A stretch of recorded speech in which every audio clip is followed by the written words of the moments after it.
بسم الله الرحمن الرحيم الحمد لله الذي هدانا لهذا وما كنا لنهتدي لولا أن هدانا الله. Inshallah ta'ala, we are coming down to the end of the month of Ramadan.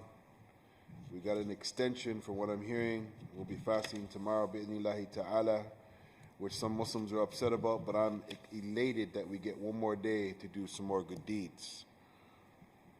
Our topic for today, bi'idhnillahi ta'ala, is the flip side of the topic from the other day. The other day we were talking about lessons are blessings and blessings are lessons. So throughout our lifetime, we come into contact with so many people, brothers and sisters. People who stick around, people who come in, people who come out, and others who show up for a quick appearance in our life. And then, for some reason, they're gone. So think of all the people that you've met since you were in kindergarten or in madrasa, middle school, high school, college, all the different people that you've done business with, all the interactions that you've had buying, selling, going to different halal parties, not haram parties. Some people, they come in your life and they come out of your life. So no matter who they are, how long they stay, whether they bring love, joy, laughter, happiness, heartache, sadness, or tears, they fit in to one or two categories: a blessing or a lesson.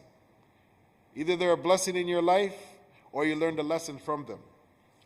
Was it someone who showed up or showed you what true meaning of friendship is and brotherhood? Did they give you a shoulder to cry on when everyone else turned their backs on you? Did they make you smile and laugh when you didn't think it was possible? Or was it someone that brought you down, hurt you, or made you feel like a failure? Be grateful for both, brothers and sisters. All the people that were a blessing in your life and all the people that taught you some sort of lesson, whether it's positive or negative. Because blessings are lessons and lessons are blessings in life, because at the end of the day, each and every single one of these people have made you the person you are today. Like I was mentioning yesterday, some of the greatest lessons that I learned in my life were from my father. And he was one of the blessings for me, as well as my mother. So they have taught you how to love, how to be kind, how to show compassion, how to understand the importance of empathy, as well as know how to treat others. And most importantly, we cross paths with those people for a reason. Sometimes those people who walk into our lives for a short period of time teach us the most important lessons, while others who have been around longer remind us just how blessed we really are. At the end of the day, we are on our own path in life, and that means highs and lows. So just have iman, just have faith. Keep your head up, smile, be kind. Pick yourself up when you fall, and let the universe take care of the rest. Or they say, may Allah help us to take care of the rest, the qadr of Allah. And I always believe that everyone we meet in our life, it means something. Our family members, our friends, people you just saw once, people you study with, or even the ones you don't like. So that's information that you could find on the internet. Now my father, he taught me many lessons in life. And some of the greatest lessons he taught me was based upon sports. And there's some wisdom in playing sports. And inshallah ta'ala, we're going to bring the importance of it in light of the book and the sunnah of the Prophet sallallahu alaihi wasallam. And anytime I'm teaching the youth, ya ikhwan, ya akhawat, we try to explain to them, التعاون على البر والتقوى ولا تعاونوا على الإثم وعدوان. Cooperate, come together, have teamwork, have unity, based upon piety and taqwa, but don't come together on sin and transgression. So we look at the situation, brothers. I learned so much from sports, and I used to play professional hockey when I was young. I played semi-pro hockey, for many that don't know.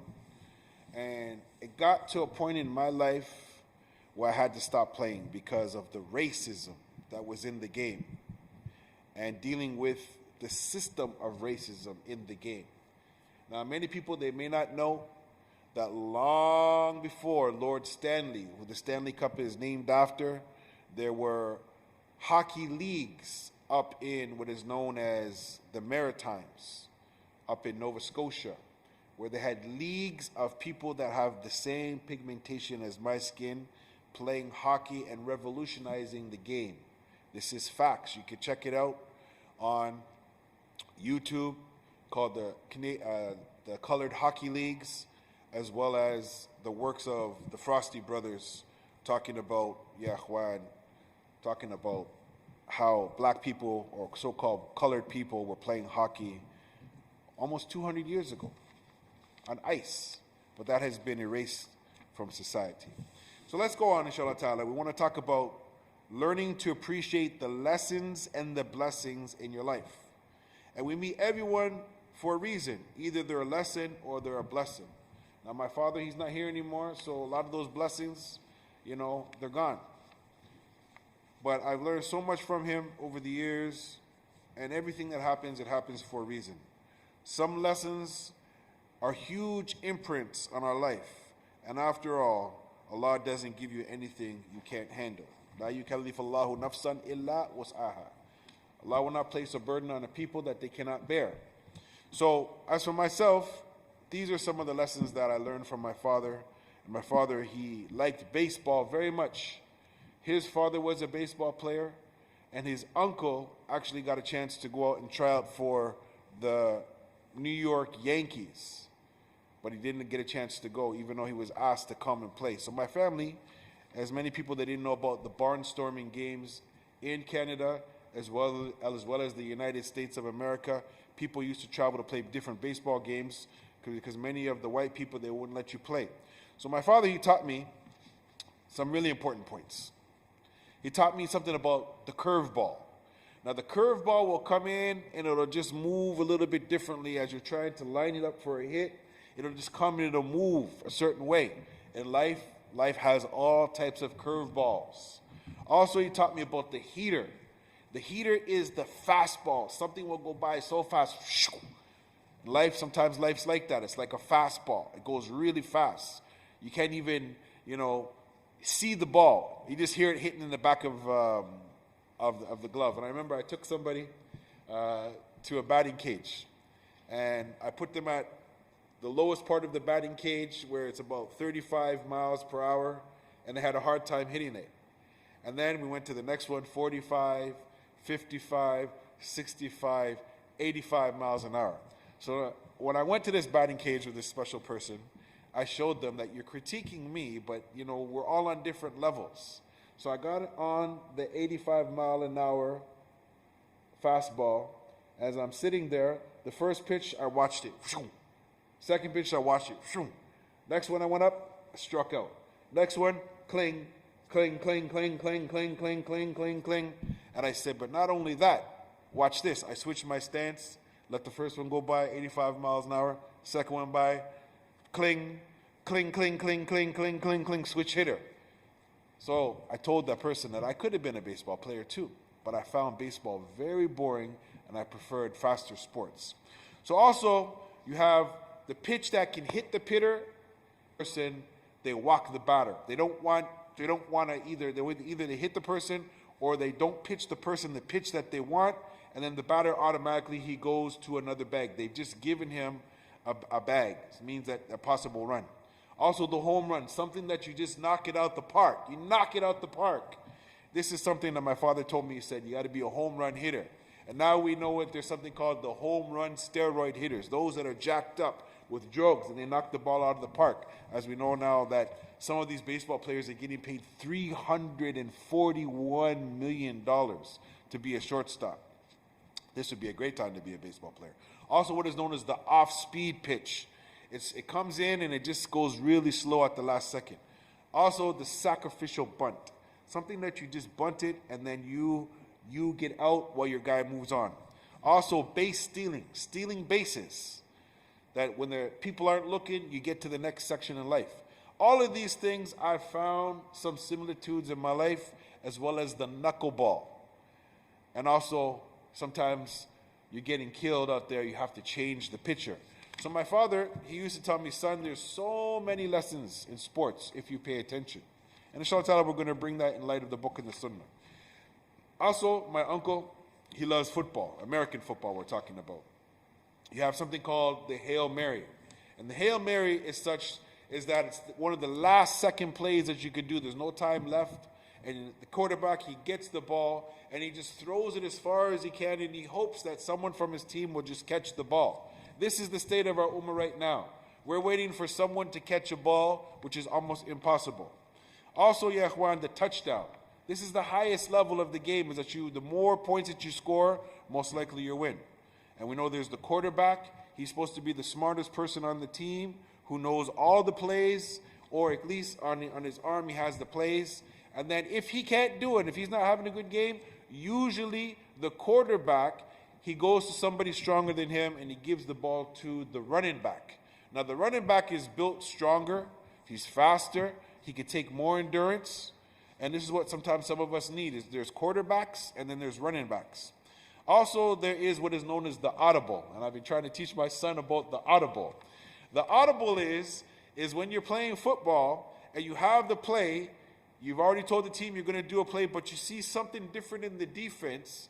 So then you yell out to the team, we're going to switch the play, but you say it in a certain type of code, and then you call a different play on the fly. So you say 833, 833, and you see the defense switch, you go X minor 1, X minor 1, and then you say something else. So on the spot, you're telling the team that, the plan that we planned and how we're lined up, it's not going to work that way. I see something that you guys don't see, so we're going to switch the play. This is called calling an audible. Also, you have something which is really important. And this is something I don't see too much from most of the leadership, but some leadership you see it sometimes. Something called passing the ball or laddering the ball to someone else. I'm almost out of bounds. I can't go nowhere else. So I lateral the ball back to someone else so the ball can stay in and we can continue to move. For instance, we have some leadership where they believe that they're the end-all, be-all. And the whole ship has to sink. Then there's those that say, you know what, I can't do the job, so let me pass it to my brother, and maybe he can get some yards for us. He can run for Islam. Then you have what is known as the blockers. The people that are in front of the quarterback that take the blunt of the blows, and they protect the quarterback so no one can get to him, so he can pass the ball or he can move something. Then you have, on defense, you have your people that they go and they sack the other team. Fortunately, sometimes some of the people on our team, they try to sack our own quarterbacks. Then you have the timeout. And then if you can't score the full points, there's something called the field goal, where you can't get six points, so you only go for 3. And that's sometimes, ya ikhwan, settling for half best. So these are some of the things that my uncle was explaining to me when I was a young boy. And then there's hockey, which was my sport. Hockey, ya ikhwan, there's something called cherry picking, where someone will stay at the very point where before they become offside and they wait for someone to pass them the puck. So they're waiting, not playing any defense at all, hoping that somehow the defense will clear the puck out and you'll be able to get it and you'll go and you'll score a goal and you'll be a hero. Also, there is being offside. Is when you step out of bounds and now your whole team has to start all over again. We have a lot of Muslims these days stepping offside. Also, we have too many men, you get a penalty. Too many people they want to be part of, they want to be part of the program. And what happens is there's too many men, too many cooks, too many people, they want to try to do something. Only one person can lead the salat. Only one person can do the khutbah at one particular time. Only one person can get the flock to go one way. Why do you need my keys for? All right. Okay. I got to move my car for some reason. I don't know why. Okay. Also, in hockey, you have what is known as the power play. Now, the power play is really interesting. It's usually 5-on-4 or 4-on-3, like this, where more of our team is against their team. We have a chance to score because they're outnumbered. And the opposite of that is the penalty kill, when you're actually down a few men and your team is weak. So from this in life, we look at our situation where sometimes in the world, we're down men, if we even have real men these days. We're down men. Where is the rujula wal maru'a? This is a tremendous thing. Also, ya ikhwan, the importance of wearing the right equipment. Now, certain sports, like basketball, you don't wear other equipment other than your shoes, but hockey, you need to wear all types of equipment. You need to have your mouth guard, you need a helmet, you need shoulder pads, you need something that's really important called the jock, you need skates, you need shin pads, you need a girder, I forget what it's called now, but you need pants, hockey pants, you need all these things, because if the puck hits you, it's going to hurt a lot. It could bruise you, it could break your bones. So you have to wear the right equipment. Also, the importance of the penalty box. Oh, the penalty box. You did something so bad that you have to take a timeout and you go to a specific box. Some of our Muslim kids right now, they're in the penalty box. It's called the jail. So there's lessons that you can apply, ya ikhwan, in life when you sit and you look at it from the view or the perspective tasawwur of sports. How many Muslim kids right now are in the penalty box for breaking crimes, ya ikhwan? So we look at the situation, my dear brothers. At the age of 16 years old, that's when I stopped carrying my own hockey bag. From the time I was a little boy, I used to take my own equipment and carry it to the arena. At the age of 16, I didn't have to do that anymore because I became a semi-pro hockey player. I got paid to play. I had the equipment manager used to pack our bags and put it on the bus, and whenever city we went to, our equipment was already there. So there's levels to life, ya ikhwan. There comes a time that if you pay the cost to be the boss in life, then you don't got to do the grunt work. So this is really important. Also, another one of my favorite sports is basketball. And inshallah, we're going to break this down to you guys, and you're going to see the wisdom in this. Basketball, it has 3 points. And here's the thing that people, they don't understand. Everybody, they talk about who is the best dunker. Was it LeBron James? Is it Blake Griffin? Is it Jordan? Is it Air Gordon? Is it Dr. J? Is it Spud Webb? Huh? Yeah, LeBron James. Is it Spud Webb? Who is the best dunker of all time? But here's the thing. No matter how hard you dunk, Shaquille O'Neal or Chocolate Thunder, Daryl Dawkins actually broke the backboards long before Shaquille O'Neal, 20 years before. But many kids, they don't know about that. You only get 2 points for that. But the 3-pointer, you get 3 points. So no matter how hard you run and you jump and you spin around backwards, forwards, you do flip-flops, you only get 2 points. And it's more athletic. Whereas you can get the ugliest shooter in the world can go behind the 3-point line, and if he gets some accuracy and he shoots a 3, he'll get 3 points. So it shows you that there's different ways to win the game, different ways to play the game. Also, 3 seconds in the key. You can't stay in the key or else you'll be penalized. Also, you can't score if you don't shoot.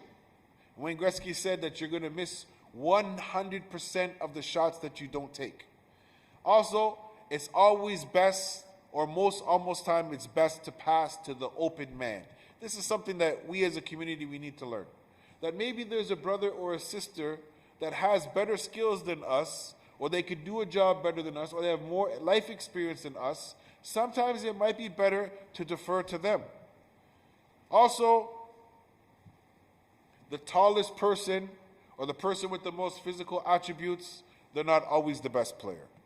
And this is something I can remember, and I'm going to, inshallah ta'ala, use the example that I can remember. We were playing soccer some years ago. Inshallah ta'ala, we're going to get to soccer.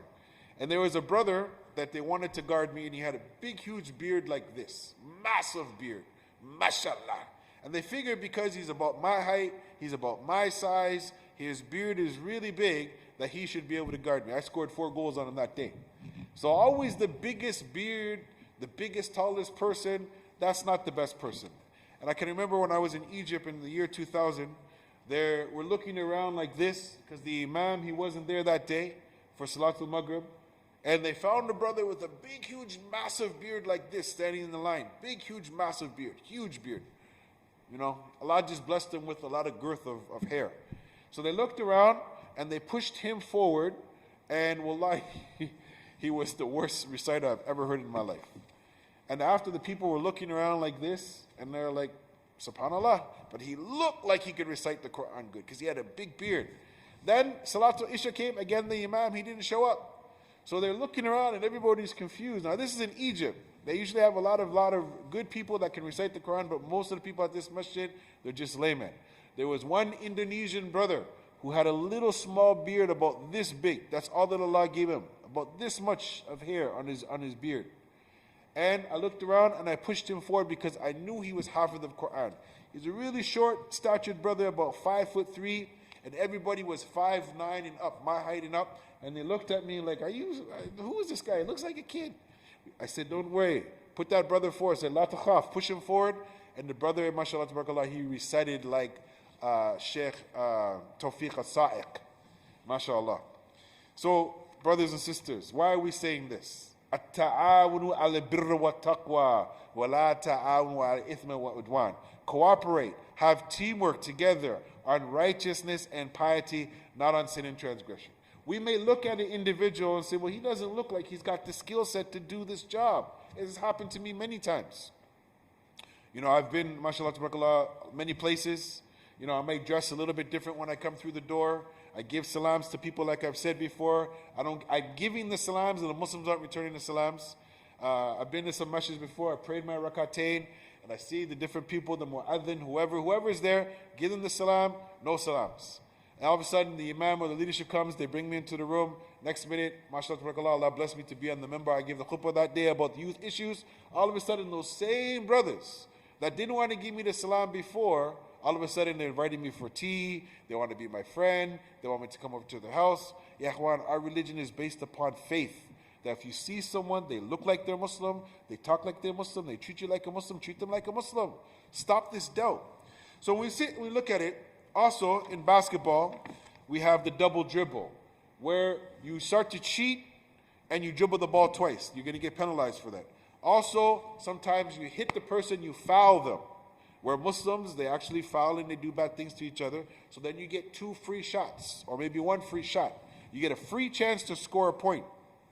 Also, traveling, where people take more than 1 step or 2 steps or 3 steps extra, and they're able to score easily. Also, ya ikhwan, rebounding. The ball that goes up, you grab the ball and then you outlet it to your team so your team can move down the court. These are all certain things that if you're playing sports, and I can remember playing hockey, our coach used to make us clear the zone. That means the puck gets shot in, our defense has to help us to get the puck out. And they drilled us over and over and over and over and over till it became a fundamental thing that our team, we could automatically do it without even thinking. These are certain things that the Muslims we need to do. You know, for me, if I was in the leadership, I would make sure that when the Muslims come inside the masjid, that I'm going to make sure that there's security there, that they make sure that the Muslims put their shoes in their proper places. You can imagine, I had a chance to go to a few masjids in this month of Ramadan, and the masjid is basically empty.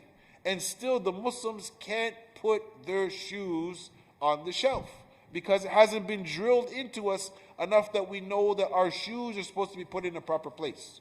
So these are some of the things that I learned from playing sports, is that they would drill you over and over and over and over until it just became intrinsically part of you. This is something that we have to teach the kids when we're teaching them Islam. Just like every Muslim, they know Surah Al-Fatiha.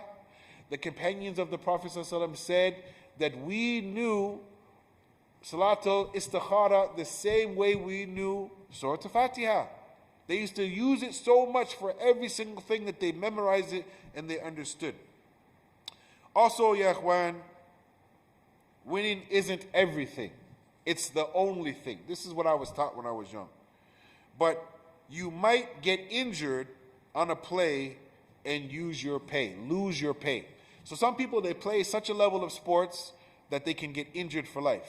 As for myself, as I said before, I had 37 stitches here as I split my head open playing ice hockey. I have my tooth knocked out. I have a big wound here and some other wounds. I got wounds you can't see.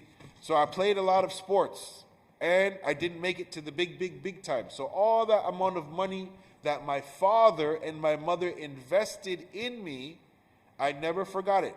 Hundreds and hundreds and hundreds and hundreds of thousands of dollars they invested me so I could stay out of the streets and I could stay in a place where there's discipline, teamwork. I got a chance to travel all across Canada and America to play. So our parents, what have we invested in our children? These are some of the things, for those who can afford it. Some of us, we couldn't afford it. But here it comes down to the point, brothers, that I wanted to get to. And this is extremely important.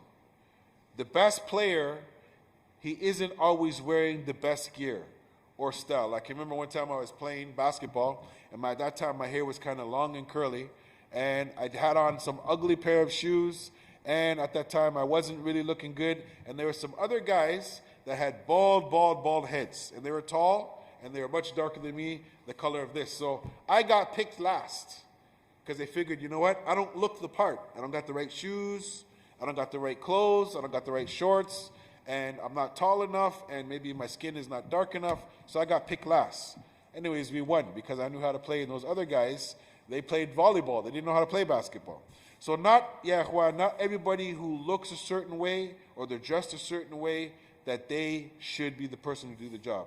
Sometimes we need a substitute, or we need an intermission, or a timeout, or to go back to the game tape or the drawing board to figure out the mistakes that we made. Because you need a game plan for each different team that you play against. You need a game plan. And as Muslims, if we have failed to plan, then we've planned to fail. Or we plan to fail, ya akhwan. So this is the situation that we're in right now, where the Muslims, when I sit and I look at the situation of the Muslims, it seems like we don't got no game plan, that we're suffering massively, ya akhwan. And here's one thing. You can't win the game if you don't know the rules. This is extremely important. My father used to say all the time, son, you need to know the rules when you're playing chess, because it's different than checkers. Some people are playing checkers, some people are playing chess. They have different rules. Sometimes people can cheat in the game, and I used to see it all the time, where a player would hit another player when the ref wasn't looking, and then the player would hit him back, the ref would see it, and then throw him in the box. This is what they call the instigator. Sometimes people, they move the goalposts, and this happens in life all the time. They're told that if you get to this amount, then you'll be successful. As soon as you get there, you're supposed to get rewarded. All of a sudden, they move the goalposts higher. Now you got to go another 10, 20, 30 years working. It happens in business all the time. Sometimes you are meant to lose, or the game is rigged, or you're penalized, or the field is staged. The area that you're working in, it's against you already. The system. You're not going to win. These are lessons that I learned in sports, and ya akhwan, I see it all through life all the time. I see the people that enforce the law, okay? I see them drive through red lights all the time. I see them turn left and right without putting on their indicators all the time. But if I do it and you do it, we'll be penalized, ya akhwan, with a beautiful ticket of $200, $300, $400, $500. But I see them break the law all the time. So in soccer, you need endurance. In soccer, you need endurance. And also, the 100-meter sprinter and the long-distance runner, it's two different skill sets. They both run. One runs really fast, one runs really long. In soccer, you need endurance to play for a long time. And here's one thing with the soccer field. The one ref, he can't see 22 players and everything's going on, so he has 2 flagmen, and that's why that sport is one of the worst sports that I think if they added another referee, it would clean up a lot of the different fouls that go on. And plus, every little ticky-tack foul is a free kick. Imagine if you got bumped or kicked, or you fell down in basketball, or in baseball, or in football. We would never finish the game. That's just my opinion. Sometimes you're meant to lose, or the game is rigged. And also, ya akhwan, sometimes you need specialists in the game. Someone who's going to take that penalty shot. Someone who's going to hit that three-pointer. Someone who's going to come to bat. They're the DH. They're the designated hitter. You need someone who's really, really good at one particular thing. You need the kicker that's going to get you the 60-foot field goal. Not everybody can do that. Also, you need a game plan. And you need to have structure. This is one of the things. Basketball has structure. Hockey has structure. Football has structure. Baseball has structure. How you put your team so you can get on the field and inshallah ta'ala you can do good. And I can remember some years ago, me and some brothers, we had a program at a masjid in Scarborough, and it's the best youth program up until today. If I mentioned the Masjid and you asked the elders there, they said it's the best youth program there. We never got back because we turned the Masjid upside down. What we did is we played a game called ant football, where we had a Nerf football, and we had 2 players, and then we said, okay, you're on this side, you're on that side. Try to get the ball, and you have to crawl and get it on that side. And each time a point was scored, we made one more kid come into the game, one more kid come into the game, one more kid. By the time that the game was really moving, we had 30 kids on this side of the Masjid and 30 kids on that side of the Masjid tackling each other. The leadership of the Masjid, they came in and they said, what is going on? We said, this is the youth camp. And they looked around and they said, we've never seen anything like this. The expression on the kids' face at that time, they had the time of their life. After that, we gave them all chocolate milkshakes. Some of the mothers came and said, my kid is still raving about that program that you guys did. How come you guys don't want to do it again? I said, it's not that we don't want to do it again. It's just sometimes we're not able to do the stuff that we want to do. So until I'm able to build my own arena to play the sports that I went, I have to play in the arenas that I'm in. This is a lesson that we have to understand, ya ikhwan. Also, ya ikhwan, boxing, okay, my uncle and a lot of my old school family members, they love boxing and they talk about the old days of boxing. Okay, and that's what they grew up on, which is good. And there's certain skills to that. But MMA is not like boxing. And MMA, if you take Floyd Mayweather, who's one of the best boxers of all time, and put him up probably against one of the worst MMA guys who ever played, because now you can wrestle, you can grapple, you can kick, you can do all kinds of stuff. You can pop out shoulders. Floyd Mayweather is not going to win. So there's different levels to it. And then on top of that, okay, I have some friends in the States. States is much different than here. They have different things that they train on down there. MMA is not like personal self-defense. In the United States of America, a lot of people there, their Second Amendment right, everybody, they have the right to bear arms and protect themselves. Some of my friends, they live in really bad neighborhoods, and that type of fighting is not like MMM fighting. So there's different levels to this, brothers and sisters. Now, brother, what does that got to do with the price of beans in Brampton? What does it got to do? Okay. وَقَالَ اللَّهُ تَعَالَى. Allah Ta'ala says, after I say, أعوذ بالله من الشيطان الرجيم, بسم الله الرحمن الرحيم, وَمَا حَيَاةُ الدُّنْيَا إِلَّا لَاعِبٌ وَلَحْوٌ. Allah Ta'ala goes on to say, this is the Muhsin Khan translation, and the life of this world is nothing but play and amusement. But far better is the house in the hereafter for those who are the muttaqun. So this is Surah Al-An'am, that the life of this world is play and amusements. But the life in the next world is better, ya ikhwan. Also, Allah Ta'ala goes on to say in Surah Al-A'raf, الَّذِينَ اتَّخَذُوا دِينَهُمْ لَحْوٍ وَلَائِبٍ. Allah Ta'ala goes on to say, so today we will forget them just as they forgot the meaning of the day of their lords. Oh, sorry, I missed the part. Allah Ta'ala goes on to say, they took who took the religion as a distraction and an amusement, and whom the worldly life deluded. So today we will forget them just as they forgot the meaning of the day of theirs, and for having rejected the verses. And then the next verse, and this is chapter 57, verse 20. اعلموا أنما الحياة الدنيا لعب ولهو وزينة والتفاخر. Allah Ta'ala goes on to say, this is Yusuf Ali's translation, that the life of this world is but play and amusement, pomp and mutual boasting, ya ikhwan. So all the blessings that we have, and I can remember, ya ikhwan, I can remember probably the best game that I ever played in my life, playing ice hockey. I scored 3 goals and 2 assists in Peterborough, and this was the one game that my father didn't come to. It's the one game that he did not come to, where I did really good. And when I came back and I told him, Pops, today was my best game ever. They said a big, huge hockey arena, and everybody knows the Peterborough Petes. So this was their junior team, and our team absolutely smoked them. So scouts were there, and they see me score 3 goals and 2 assists. My pops, he couldn't come that game for whatever reason, I don't remember. The next time we played them a month later, I couldn't score 1 goal, I couldn't get any assists, and our team got blown out. So the point of the matter is just because you had a good day, a good game today, doesn't mean you're going to have a good game tomorrow. If you have a bad game today, it doesn't mean you're going to have a great game tomorrow. This is the fluctuation of life.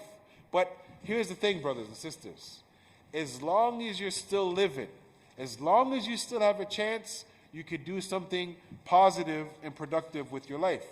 Now, certain injuries, ya ikhwan, and I'm still fighting some of them right now.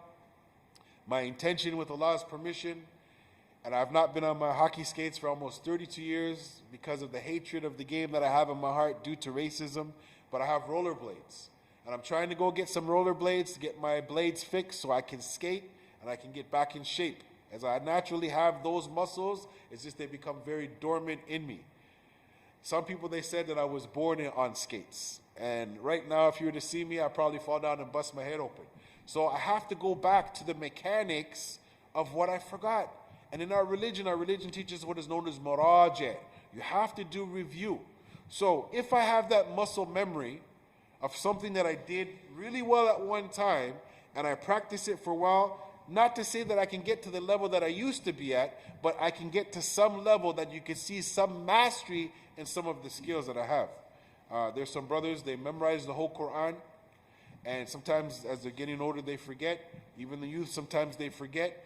If they do not pick up the Quran every day or over a period of time, they will start to lose the Quran. Same as if you were a mathematician. If you used to crunch numbers all the time and then you stop doing that, or even if you don't know how to use the calculator, you start losing what Allah gave you, the blessings that you have. So from the blessings that I've been able to have is that now I have backup, okay? When I was younger, I would roll with my crew of brothers, and I would always have some backup. Now, some brothers, they've moved away. Some brothers, mashallah, tabarakallah, they've traveled to other places. Some brothers not here. Some brothers, they started their own family. So recently, I was someplace, and I was confronted by another Muslim. And another Muslim, he was upset with me, and I was a little bit upset with him. But his whole demeanor changed when he seen that I had some backup. And this is the problem with us, brothers and sisters. Where is the backup for the Muslims? Where are our big brothers? Where are our brothers when we look around, we say, okay, well, you know what? MashaAllah, we have some other men here, we have some other sisters here that are going to help out. The Masjid needs help. The Ummah needs help. But if everybody's thinking that someone else is going to do something, then nothing is going to get done. So now here's the question. Is there people more knowledgeable than Abu Shahadah? Yes, I know lots of them. I know so many brothers that have way more knowledge than me. But they're so busy either with their own personal life or their family affairs or their business, or maybe they don't feel confident that they can't speak English good, or for whatever excuse that they have, maybe Allah will accept that from them. However, ya ikhwan, one of the reasons that allows for the Muslims to come to a country like this, one of the reasons is that you're trying to help spread the dawah of Islam. You're trying to make Islam look good. You're supporting the Masjid, you're supporting the Muslim, you're supporting Islam to make it look good. Some of us, we've come to this country just to live the beautiful Canadian lifestyle and to fit in. I know people that have left their country and they go like this more than I do. And I have Native American blood in me. Just practice what's in front of you. Treat your neighbor good. Be a good citizen. Don't harm anybody. And be a team player. If there's mess on the street, clean it up. If there's help that people need, help out. I don't need to tell you how good of a person that I am. I'm going to show you how good of a person I am. I don't need to tell you how great of a player I was. I have to show you. And today there was a little Facebook dig at me as one brother, as I put up one of my posts of my basketball. I did it about 12 years ago. It's my mixtape, and I put it up, and almost 300-400 people, they watched it. And one of the brothers, he's young now, he's lifting a little bit of the weights. He's saying, well, I could beat you, Sheikh. And I said, most likely you probably could. I'm old now. But I told him, I said, but maybe you can't beat my son. He goes, your son can play ball? And I said, well, you know, he could probably guard you better than me. So this is the thing, brothers and sisters. Are we passing the ball? Are we laddering the ball? Are we teaching the next generation to be the quarterbacks and the running backs to be the captain of the team? Or are we going to try to sit at the table till we're 80 years old, as I went to a few masjids in the last 5-6 years, and the imam of this masjid or a few masjids are in their 80s, can barely walk, and they got to give every khutbah 52 days of the year, throughout the year, they got to be the man giving the khutbah. And then when that imam dies, we're looking around, well, who's going to lead the ship now? No, this is 100% incorrect. The leadership should be teaching the next generation how to play the game, how to maintain, how to move forward with the game plan. And what is the game plan? What is the game plan? The game plan for us is for us to move forward, ya ikhwan, and to be here 10 years, 20 years, 30 years, 50 years. I don't think we're building this masjid to build it up so we can look at it for one day and then we're going to tear down the masjid and say, oh, that was a great thing. No, we want longevity, ya ikhwan. And this is the problem, ya ikhwan, when you look at the Muslim empires of the past, for those who study Islamic history. I can remember I was discussing with some young brothers. They opened up a dawah center about 10, 20 years ago, and it became very popular due to the internet. And one of the brothers was saying that we are the people who are on the haqq and nobody else. We are the center that is holding on to the reins of the Prophet ﷺ. And I said, inshallah, we hope, brother. They said, it is us. We're going to be here for a long time. And I said, well, brother, according to my research of the Islamic history, the Umayyad dynasty doesn't exist. The Abbasid dynasty doesn't exist. The Mamluk dynasty doesn't exist. The Sokoto dynasty doesn't exist. The Sangoy dynasty doesn't exist. And I gave a couple more, I can't remember the names right now. These are all great Muslim empires that don't exist anymore. Now, they might have been in power for 100 years, 200 years, 300 years. They don't exist. So it shows you, ya ikhwan, that we got a problem. And this is all from the Sunnah of Allah, that the only thing that would exist will be His countenance, His wedge. Only Allah Ta'ala will remain. Everything else, it has to fall, ya ikhwan. It has to at one time cease to exist. So I was able, while I got a chance in Egypt, as well as in Saudi Arabia, as well as Morocco, I got a chance to see some masjids that are 300 years old, 500 years old, 700 years old, 800 years old. And you can see it, you look at it, and you're astonished at what the Muslims used to do and what we accomplished in levels of science, mathematics, language, philosophy, all these types of things. That's all terrific, ya ikhwan. What are we producing right now? What are we doing right now? That's great. We can talk about what we used to do back in yesteryear, but my question to the brothers and the sisters is, what are we doing right now? That's all that matters. Nobody cares what you did yesterday. This is what everyone says. Who cares what that guy did 20 years ago? Yeah, that was great, but times are different now. And, brothers, I learned so many lessons over the years, and for those that played sports with me, some are non-Muslims, they might every now and then say something on my Facebook, or some of my cousins. They know I used to hate to lose. And I'd be upset for a day or two that our team lost. Even though maybe I scored 2 goals and we lost 6-2, and I'm looking for the rest of my team, and I'm like so mad. And my mom used to say, it's okay, son. You get a chance to play them later on. You get a chance to see what you can do next time. So here's the question. How do we know if there is a next time, ya ikhwan? Right now is the month of Ramadan, and it is almost gone. And if you haven't done all the good deeds that you've done to help us win and get to the paradise, ya ikhwan, then we've wasted our time. Many of us were hoping that we can get to next year. We don't know. How many brothers do you know in the last 2 years that were fasting with us 3 years ago, or sisters? They're not here right now. The time clock, and almost all those sports, almost all of them, except for maybe baseball, they have a clock that's ticking down. The time is going down. The time is going to run out. Ya ikhwan, it's going to run out. Even in high-level chess, they have a time that you got to keep punching the clock, but not in checkers. So, brothers, the time clock is ticking on us. Are we winning or are we losing? These are some thoughts that came to my mind when I'm trying to talk to the youth, is that each different arena, there's different rules to it. The hockey arena, you got to put ice on it before you can play. The baseball diamond, you got to make sure that all the dirt is proper. Basketball, you got to make sure there's no water or anything that can make you slip. The football, you got to make sure that to the best of your ability, there's nothing there that can snag the runner.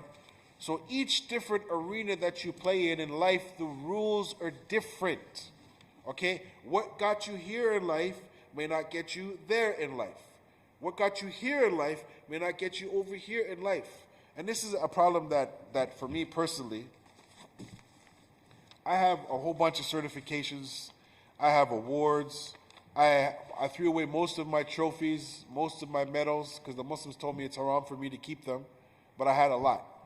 And we live in a time now that people, they like to show you their certifications. He's doctor, he's master degree holder, he's this, he's that, he's whatever. And that's okay, that's good. But none of those papers, ya akhwan, can get us into the Jannah. If you're ABC, doctor, Sheikh, Maulana, Mufti, this, that, the other, that's not going to help you pass the test of getting over the Sirat, ya akhwan. That's not going to help you on the day of judgment go in front of Allah and say, well, I was a master's degree holder or a PhD holder. These titles that we give ourselves, ya akhwan, we have to be careful of them. Why? Allah Ta'ala says, فَلَا تَزَكُوا أَنفُسَكُمْ وَهُوَ أَعْلَمُ بِمَنْ اتَّقَى. Allah says, do not praise or glorify yourself. Allah, He is the one who knows the taqwa, ya akhwan. So, the two titles that I've been able to find that the Prophet ﷺ had, and one of them we could never have, he was An-Nabi. We could never be a Nabi. And he was Abd. He was the servant, the slave servant of Allah Azza wa Jal. This was the highest title that he was given, sallallahu alayhi wa sallam. Ya akhwan. That's mentioned in the Quran. So this is for us, is the way for us to follow in the footsteps. And there was a commercial maybe about 20 years ago. One of my sheikhs, he used to teach this all the time. He used to say, at that particular time, there was a commercial called, They Want to Be Like Mike, or Everybody Wants to Be Like Mike. And it had a little jingle to it. And it was talking about Michael Jordan. Michael Jordan, be like Mike, dress like Mike, look like Mike, shoot like Mike, dunk like Mike, do everything like Mike. And the sheikh said, okay, that's all fine and dandy, but how come nobody wants to be like Mustafa, sallallahu alayhi wasallam? And he kept saying in his whole lecture, we should try to be like Mustafa. We should try to act like Mustafa. We should try to walk like Mustafa. And one of the Muslim brothers in his 60s said, who is Mustafa? Who is Mustafa? Sallallahu alayhi wasallam. The chosen one. An-Nabi sallallahu alayhi wasallam. This is one of his attributes, one of his names, ya akhwan. So how can we be like the Prophet sallallahu alayhi wasallam when we have not studied his life? But we've studied LeBron James. Is Amu here? Amu here, he knows who LeBron James is. I think he's... Amu, how old are you, Amu? Amu? Are you sleeping? Ya Sheikh na? How old are you, Amu? How old? Come, Sanat. Yeah. 73. Amu's 73 and Amu knows who LeBron James is. You see, so it's not like people aren't known, but now when you ask some of the Muslims, and I was talking to some kids and I asked them, who's the next best basketball player? Steph Curry. Who's the next best MMA guy? Khabib. This, that, the other. I said, okay, do you know the names of the scholars? Who are the leading Muslim scholars right now? Just give me some of their names. The Muslims looked at me and they said, Bukhari, Muslim, Abu Dawud. I said, yes, these are the great scholars from the past. I said, living now. And they couldn't come up with one name except for a name on the internet. And I put my head down like this and I said, this guy is a rapper, he's a poet, he's a scholar. And this is where we're at right now, where we're finding, brothers and sisters, that different influencers are becoming scholars overnight and they've never studied Islam. It's very sad, ya akhwan. I'm very happy that people are embracing Islam, and maybe they were a popular hip-hop star before, or they were a fashion model before, or they were a comedian before, whatever, and Islam made them better. They didn't make Islam better. And then all of a sudden the Muslims come now and they say, well, tell us what you think about Islam. They're still learning Islam. Let us not put the people in high positions when they speak wrongly about Allah and His Messenger, and then we have scholars and we don't even know who our scholars are, ya akhwan. We can't quote our scholars. We don't know who they are. Allah Ta'ala says, فَاسْأَلُوا أَهْلِ ذِكْرِ إِن كُنتُمْ لَا تَعْلَمُونَ. Ask the people of knowledge if you don't know. And we know the virtues of the ulama and the people Ahl al-Ilm. Ya Ikhwan, when it comes to those issues, we need to try to reach out to them and talk to them. And even try to educate them about some of the things that they don't know about. As some of the scholars, they're old, and they may not know how the technology or different things work. We have to try to explain to them. We need to make a bridge between the technology and the tradition, ya Ikhwan. There needs to be a bridge. A perfect example of this is that you have parents that have come from the land of the Muslims speaking their mother tongue. They move to Canada. The parent speaks to the kid in their language from back home, and the kid answers their parents back in English. So that's only one generation right there. Okay? And you find that the kids have adopted things in this society, some good, some bad, and the parents are looking at it and they're trying to raise their kids like their kids are back in their old country. It's not going to work. It's not working. It's not. So what about now when we get on the phone and we call a sheikh overseas and he can't fully understand everything here? That's why we need the knowledgeable people here to work with the knowledgeable people here and over there and to discuss and to talk about things. And as we know, ya Ikhwan, when it comes to fatawa, I've heard so many fatawas in my life. Some of them, you got to sit there and just go like this. Because sometimes the scholars over there, they may not know our condition over here, and they make a ruling for us without not knowing all the information. And Imam Ibn Qayyim rahimahullah, in his book I'lam al-Muwaqqi'in, there is a discussion in there where he discusses that the people of certain lands don't have to rely upon the fatwa of people of another land because we're not in the same jurisdiction. So, ya Ikhwan, we need, if we don't have it, and I believe we have it, if we don't have it, but I believe we have it, I'm going to say it again, if we don't have it, and I believe we have it, we need to produce scholars that are from this country, from our youth, not just now, but in the future, ya Ikhwan. What will it take? What are the sacrifices? Ya Ikhwan.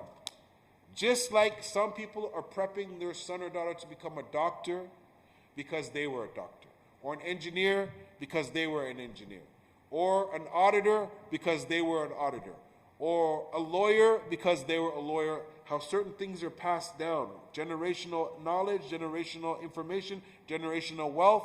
We have to teach our children the skills just like we were taught. Or we had to learn, we had to go to an institution of learning. So, ya Ikhwan, I have a background that many people, they don't know. It's quite different than most people. I would like to say that I'm kind of like the Forrest Gump of the Muslims.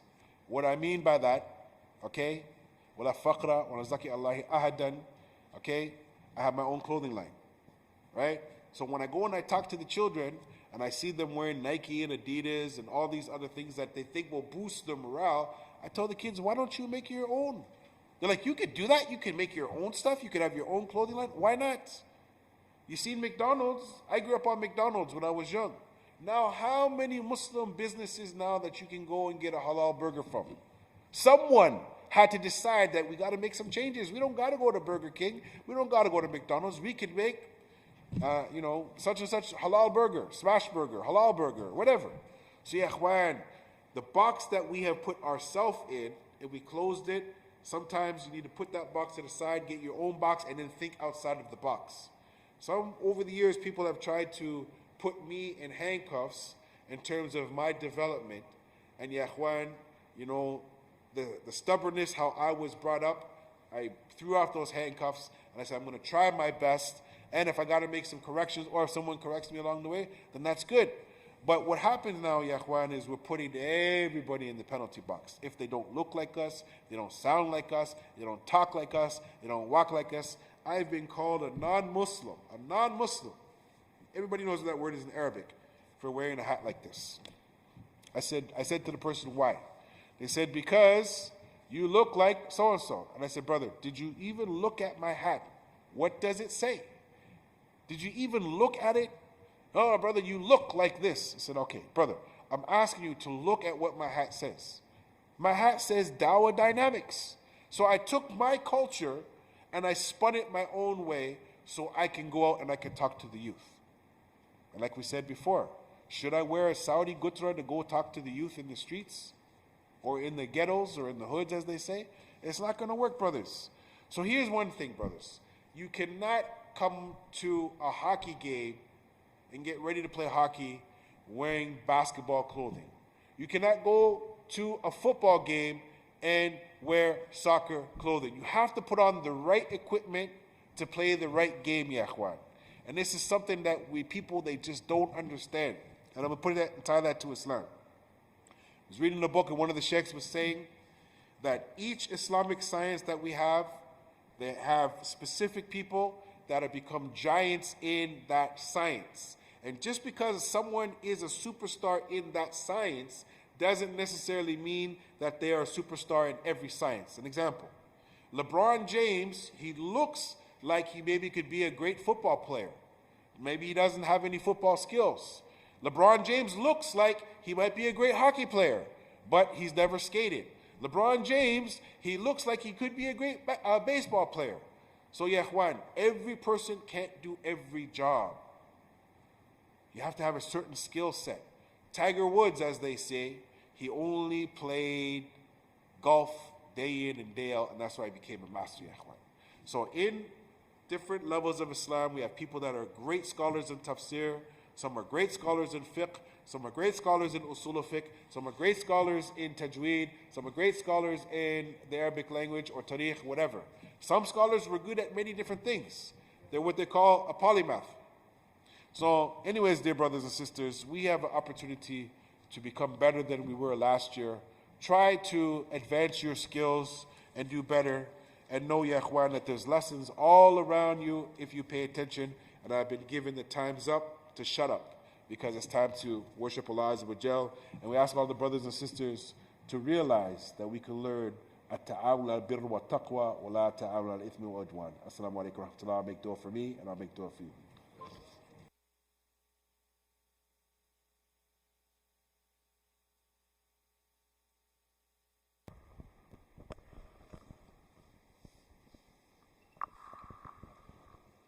الله أكبر الله أكبر الله أكبر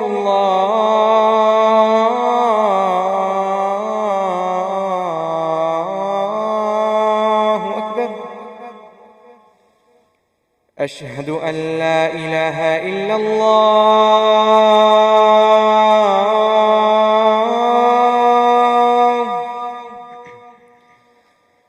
أشهد أن لا إله إلا الله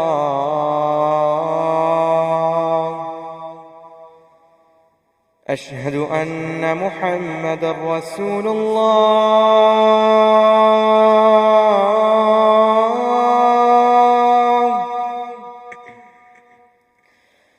أشهد أن محمدًا رسول الله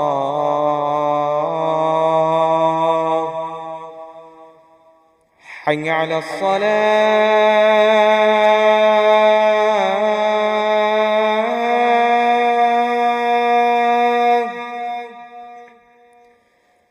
حي على الصلاة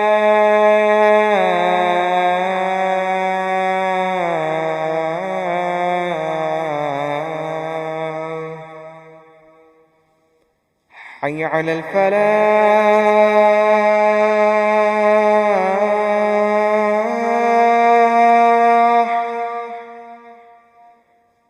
حي على الفلاح